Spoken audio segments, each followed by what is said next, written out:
Les changements climatiques, c'est la plus grande menace à la santé humaine au 21e siècle, selon plusieurs instances gouvernementales ou internationales. Et il y a une nouvelle, ces jours-ci, une nouvelle exposition qui est disponible au Musée de la Santé Armand Frappier, qui d'ailleurs se penche sur la question, très intéressante et pour toute la famille. On en parle avec la directrice générale qu'on retrouve cette saison. Je suis très content. C'est Mme Guylaine Archambault. Bonjour. Bonjour, Alex. Merci de m'accueillir. Bien, ça fait plaisir. On vient de passer, il y a tout juste quelques jours, l'Action de grâce. Puis, pour vous, tout ça a un lien avec aussi le Musée de la Santé également, là. Oui, absolument. On vit la fin de la saison des récoltes. Alors, avec l'Action de grâce, je viens mettre la table pour la prochaine année, si vous permettez. Lors de mes chroniques, je vais vous parler de cette exposition « Ça chauffe, cool it », présentée depuis la semaine dernière au Musée de la Santé Armand Frappier.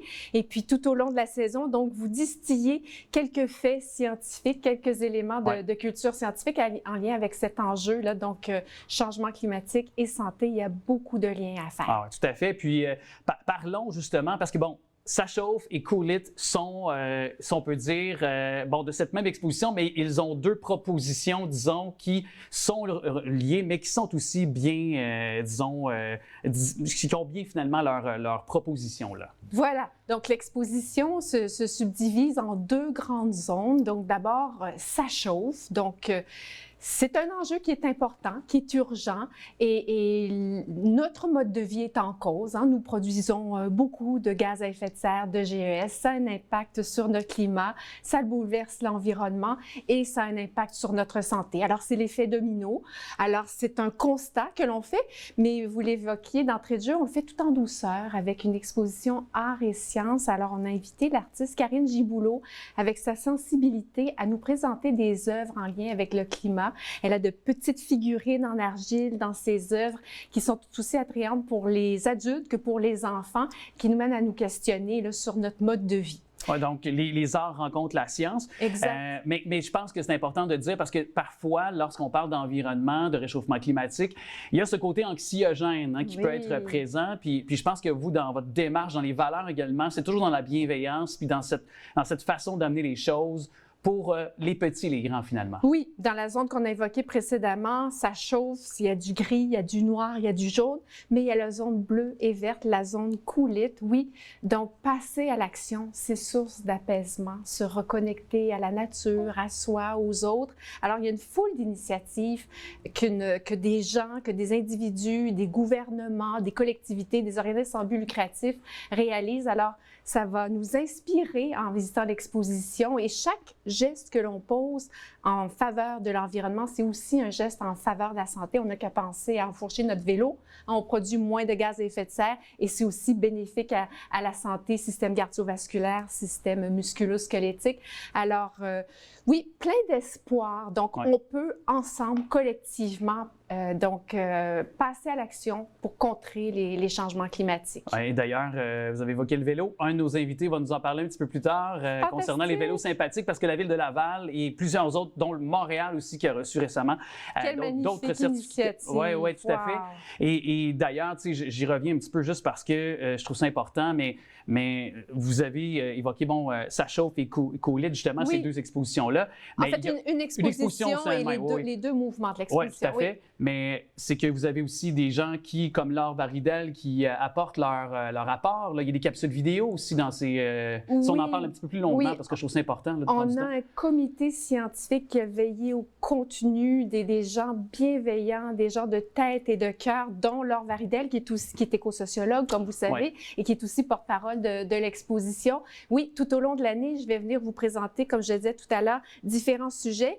Et puis tout ça en marge de diffusion sur la chaîne YouTube du musée de capsules vidéo qui sont dans l'exposition et qu'on va diffuser tout au long de l'année pour apporter des contenus, amener les gens à réfléchir et à passer à l'action. À se conscientiser également parce que puis je pense que c'est toujours d'une façon bienveillante, une belle façon de passer le message parce que c'est pas en frappant sur la tête ou en étant moralisateur, je pense qu'on peut, disons, tenter que petit peu par petit peu d'améliorer les choses, en tout cas. Oui, c'est ça. Et Laure nous dit, c'est normal d'être soucieux puis de vivre un petit peu d'anxiété parce que ça a un impact sur ce que l'on fait, notre mode de vie, etc.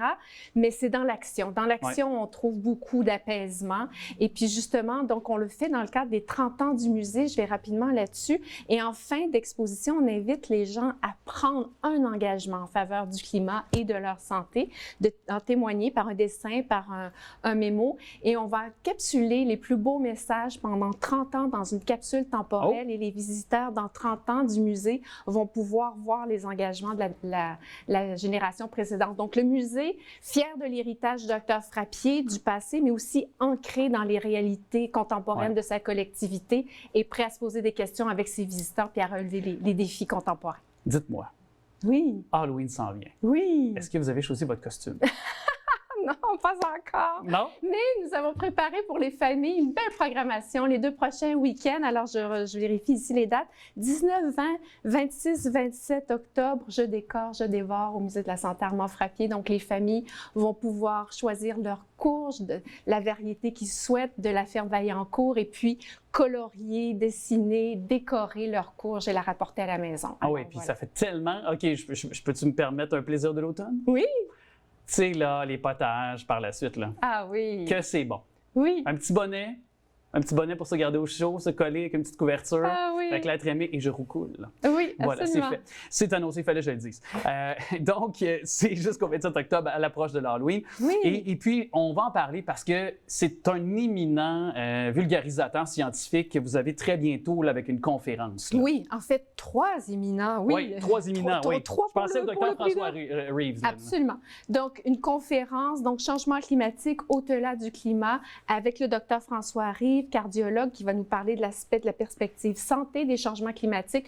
Laure Varidel, l'éco-sociologue, qui va aborder tous les aspects là, écologiques. Et aussi l'économiste François Delorme. Donc, chacun va apporter leur perspective pour nous amener vers cette transition socio-écologique et à quel point chacun de ces secteurs d'activité sont complémentaires. Et alors, ça va être un très beau moment de culture scientifique, de communication scientifique. C'est le mardi 12 novembre en soirée, donc à 19h au Musée de la Santé Armand Frappier. Si vous arrivez 1 heure plus tôt, vous avez accès gratuitement à l'exposition Ça chauffe coulée. Aussi, dont on faisait mention précédemment. Oui. C'est un bonheur, un plaisir de vous retrouver en ce début de saison, Mme Archambault. Alors, on se dit à très bientôt pour d'autres sujets concernant le musée, évidemment, de la Santé Armand Frappier, que vous pouvez aller visiter, bien sûr, Capignon-sur-Laval. Puis, c'est un très, très beau musée aussi à découvrir si ce n'est pas déjà fait pour vous. Merci à vous. Merci, Alex.